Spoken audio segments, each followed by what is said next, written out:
know who it is, right? It's J Bell right here in your Radio 1 Charlotte Social Studios. And I am all here with a great new episode of Girl Talk with J Bell. And I always say a special guest, but this is a very, very, very special guest. Vivian from the Gossip Game. If you remember that show, the reality show that happened on VH1, this is her right here. And now she's an author. Yes. She's living right here in Charlotte, and she's doing awesome things behind the scenes. Yes. How are you doing today? Good. How are you? I'm so happy to be here. Right, exactly. I'm happy that you're here. And I'm doing awesome now that I have you here. It's busy in here. Right, yes. That's the good thing about radio. There's always something going on, right? Yes, it is. All right. So you don't mind me asking a little bit about how you got involved with the Gossip Game a little bit, because I'm pretty sure people would love to know. But how did that even come about, you being on the show? Well, what happened was I had a popular website at the time. It was called hiphopgossipsite.com. Okay. And I was reporting on all the rumors, the gossip, things going on, things certain VJs in New York couldn't talk about. Shouts to Angela Yee, because she always reported my rumors on Power 105. So I definitely appreciate that. And my stories got the attention of radio personalities, like Angela Yee, like Lenny Green, like Lisa Evers. And, I'm blessed to say that I've gotten to work with all of them outside of creating a personal relationship with them as well. Right. And me doing that catapulted and for some reason caught the attention of VH1 executives.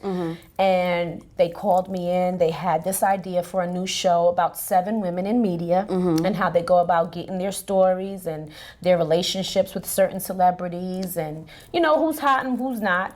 And they wanted me to be a part of the show. Mona Scott Young was the producer of the show. Right.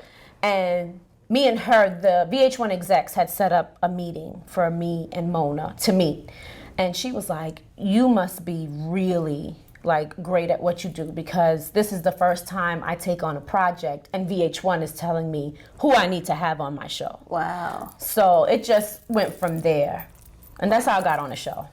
It's so funny because I used to read your blog too, especially when the show came out. I was like, I gotta check her out because you said you had everything, and everything that you was telling was true. Right, and it got me in a lot of trouble too. Yeah, I saw that. I saw that also. But that's a part of the game, right? It is. It's part of it. What made you want to start your own website versus working for another broadcasting company or working for someone like E! News or Entertainment Tonight? Well, because they wasn't calling me. I would have loved to work for them, but they wasn't calling me. I don't know. I mean, I was writing, I don't know if you're aware of Tiana Smalls. Yes. Okay, so this is going way back. I was working with her for her blog. At the time, she had a blog, and I was writing for her. And then I just, studied. I studied. When I'm involved with something, I studied. And I was like, I can do this myself and make my own stuff pop. Right. Like, why, do I have to work for, and not taking anything from anybody else. Right. Because they did give me that opportunity. But just, I wanted to do it for myself. And it worked for me. Yeah, I can see, because now you're an author. Yes. But I do got to ask the experience on, we hear about reality shows, especially more now than ever, what's going on. Right. What was your experience working on that show at the time?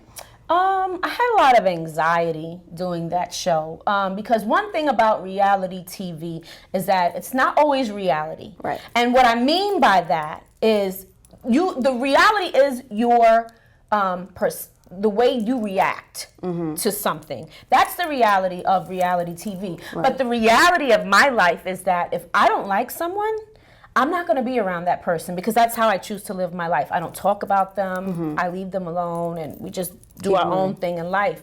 But with reality TV is they live off of that. So if they know you don't like me, guess what? They're going to always find a way to put us together in situations that make us both feel uncomfortable. And when two people don't like each other, you're always on edge. You never know what's going to happen. If they say something the wrong way and you're not feeling it, you might pop bad. If you could be looking at a picture on the wall, but they think you're looking at them, rolling their eyes, things just pop off. So that's what I mean by reality TV is not always reality. Because I'm not around people that I don't like. I keep my circle small, and a lot of my sisters, I call them my sisters, they're positive. So there ain't no drama, and that's how I like to keep my circle. So the show gave you anxiety, and you was like, I can't Well, deal with it. it gave me a lot of anxiety, and it put a lot of my personal business out in the forefront. You know, because again, the premise of the show was 7 women in media and how they go about getting their story and their relationships with certain celebrities. And my personal business got brought up by an individual who I no longer speak their name. Right. But anybody who watched the show would know. Right. And that's what my book is about. My struggle, my personal struggle with accepting and dealing with a personal problem that I had, and how I had to be forced to deal with that problem because of things that happened on the reality show. Now, in the book, you talk a little bit about that, and one of the things you did have to deal with was your daughter. At the time, transitioning into a male. Right. And that's one of the main things you talk about in your book also. That's what my book is about. But it's just dealing with all of that together and putting that past you.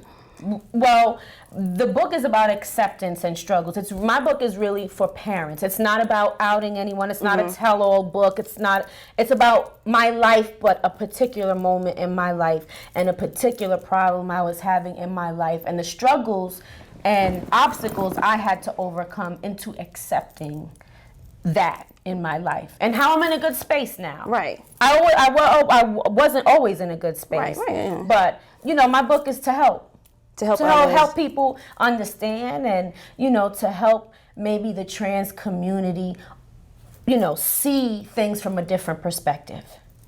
You know? So now that you've written this book, was it very therapeutic for you to get those feelings out for you? Because, you know, sometimes people do harbor it in, and they try to deal with it the best way they can. So do you feel like this book was very therapeutic for you to write and to get through? It was, honestly. And I had no intentions of writing a book. Someone brought the idea to me, and I was like, yeah, let me write it. I mean, now is the time to write it, if any. You know, it's a topic that people like to push to the side. We see it happening all around us, but we don't address it.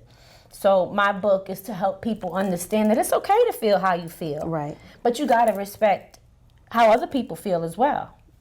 You know, and that's what my book is about. It's about me not accepting a lot of things, but how I have to open my mind and I have to accept it, because that's what the world is. Like, you have to accept that. You're not going to always agree. You know, I may think this is a dark gray. You may think it's black. You know what I mean? Yeah. I gotta accept that that's what your eyes see, and I can't agree to disagree. Yeah. Right. So, you know, my book is about that. I just want to help certain people who may not be as open-minded, or who may be struggling with the things that I was struggling with, and just to kind of ease them and let them know that there is a light at the end of the tunnel. Okay. That's awesome. I'm just like sitting in awe because of, you know, where you were at and where you were and where you are now. You can feel the difference in your spirit, you know, just letting all that loose, which brings me to the question of, like, what made you want to move down to Charlotte from New York? I mean, that guy right there. No, I had no intentions of moving to Charlotte. I lived in New York my whole life. I'm born and raised in Queens. I moved to Long Island, lived there for a very long time. But I was out of work. I just had a baby like 2 years ago, my son Elijah. And we were just trying to figure out, we've been renting a house, you know, and we're struggling, even though we make great money, you know, because I always had I didn't have only one stream of income. I always had more than one stream of income. Right. And then he makes great money. And it's like, for some reason, we just still feel like we're living check to check. You know, and initially the move was to go to Atlanta. Oh, okay. But I didn't want to go all the way down to Atlanta, because I just felt like everybody was in Atlanta. Oh, yeah. And, you know, I wanted to kind of have a middle divide. I wanted to be somewhat close to my family. He has a lot of family in Atlanta, and we'd be somewhat close to them. Okay. So Charlotte just happened to be the middle ground. We didn't have any family here. We didn't know anybody here. We just moved and made it work. And now here you are. Radio 1 with J Bell right here. Right, J Bell. So what else are you up to? You got your book coming out next month. Yes. Are you still I saw on your bio that you worked for thisis50.com. So are you still? So you still do stories for them? I still interview celebrities for This Is 50. I'm actually going to New York for my book tour. Okay. And even though I'm going to promote my book at different, you know, radio stations and internet outlets, I'll be working as well. Okay. So I have a lot of interviews lined up over at G Unit. So shouts to 50, shouts to Heineken, Nelson, Jeremy, Renee, everybody up at G Unit. Shouts out to everybody. The hustle is real up in New York. It is. New York got the hustle. I love it. I love it. So, okay, so you got your book coming out next month on what date? Tuesday, October 10th is the release date for How I Came to Accept Him. And then you got your book tour, and you're actually going to make a stop right here in Charlotte, October 21st, correct? Yes, ma'am, from 2 to 4 p.m. at the Barnes & Nobles in the Arboretum. Okay. And I got one last question for you. When it's all said and done, what's the legacy that you want to leave behind? Ooh, the legacy I want to leave behind is that I always put my family first. Okay. My family first, and my career is second, which is why I'm not as popular as I would like to be. But, you know, my family is first. And if I could put out positivity or help someone in any kind of way, I want people to know that I did that. Okay. And do you have any advice for any young girls that are getting started up in this game? Because, you know, the struggle is real these days. If you don't have a brand already on Instagram, people don't pay you no mind. Right. My only advice to anyone, females, whoever, I want people to be consistent.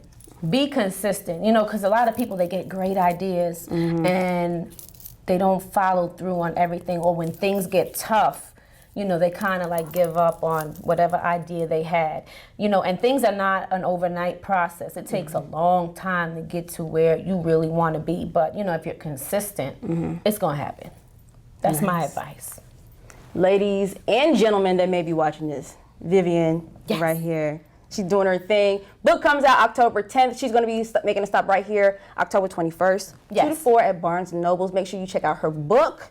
Yes, pre-order link on barnesandnoble.com, amazon.com. You can show up to the book signing. If you've pre-ordered your book, I will sign any pre-orders. And people just walking in, you buy the book, you know, we'll chat it up. I'll sign your book. We'll take pictures. I'll put you up on my Instagram, and let's make it happen. Let's boogie with it. Yeah, boogie with it. If you want to follow you on social media, what's your social media? Instagram and Twitter is at gossipviv.com. My Facebook is my government name, Vivian Billings.